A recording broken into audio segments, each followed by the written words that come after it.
Yes. I really liked it. You said the director's cut was 2.5 hours. Obviously, you left some stuff out. What is there one thing that you wish you didn't have to leave out? There's this one scene with the actor Josh Lucas, who's sort of a decent actor. You might be able to recognize him maybe. And this is not my favorite thing, but Steve Zahn goes to him. He plays an ex-porn star, or porn star in Tacoma, Washington. He's like the best porn star in Tacoma. And Steve goes to him for advice about how to be more sexually, have more sexual finesse. And it's a sort of a funny, raunchy scene that was very fun to shoot. And but it just, you know, when you put it in a movie, even when I showed it to my friends in New York, they were like, what are you doing? You know, this is out of left field, this guy. Because he's sitting there in like a velour sweatsuit and chains, and Steve Zahn's just like... So there were a number of scenes like that. Woody Harrelson he's a dog trainer, but we had this whole scene where he dresses Steve Zahn up in a big dog suit, like protective suit. Because I have a buddy who does this. He's a professional decoy for training police dogs.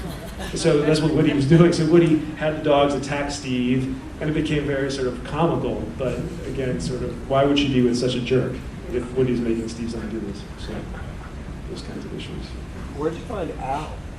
Al, the guy playing Al, the Asian dude, is amazing. I had this little playwriting residency at Juilliard many years ago, and so I would go back there occasionally and see readings. And Al, James, he's from Coney Island, and I don't know if you noticed the accent. He's half Japanese, half Chinese, and he grew up with the Italian gangs in like Coney Island. And then he went to Juilliard as an actor. And I saw him in a reading like 6 years ago, and I just went up to Masters. I was like, "Can I get your number? I'm a playwright." And he's like, "Yeah." And he's kind of like this tough guy, but he's a beautiful guy. And I had his number, and when I wrote this part, I based it sort of on a guy I went to school with. But I was like, who could play this? And we auditioned every like Asian comedic guy in Hollywood, and I stuck with James. And I was like, James, come in for the producers, and he's just so authentic and funny and weird.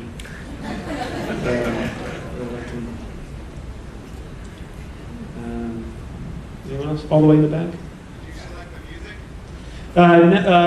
music? To a degree. I wrote the script with like great ideas of famous music that I grew up with, none of which we could afford.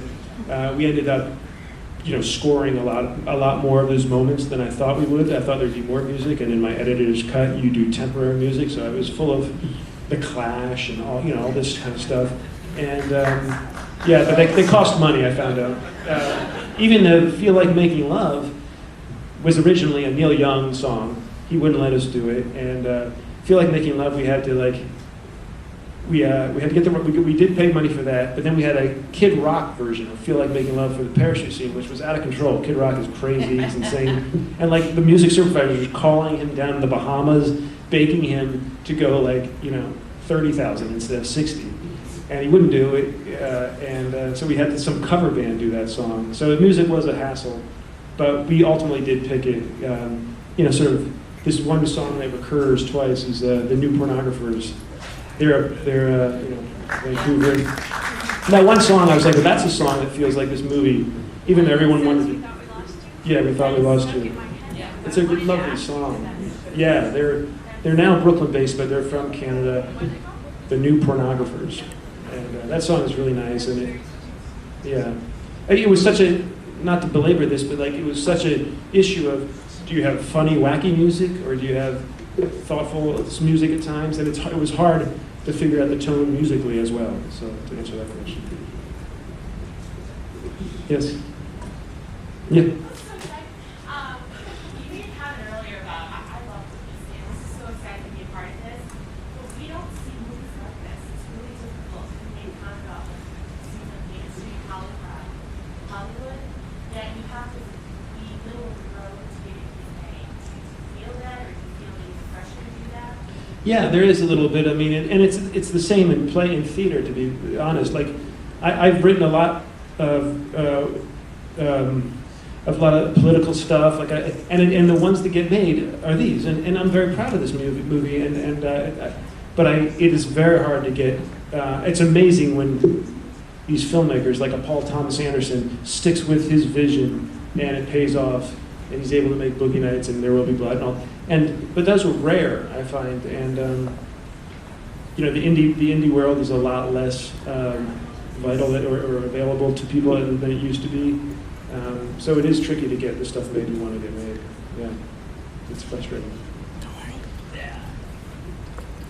Should we do one more, anyone? You wrote it, you directed it, and I'm sure that you directed it like you wrote it.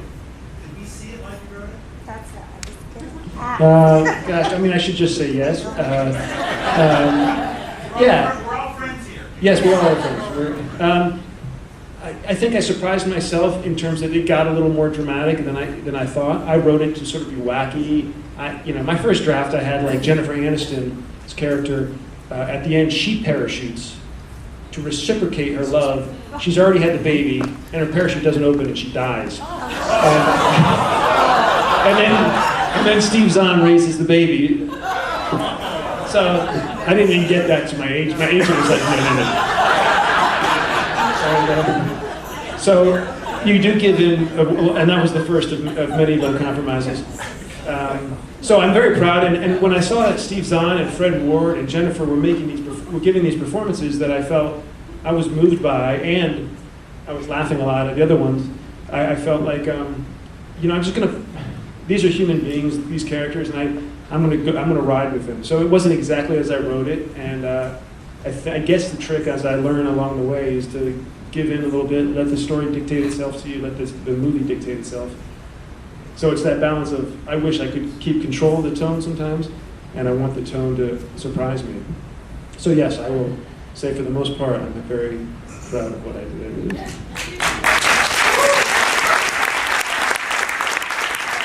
Thank you.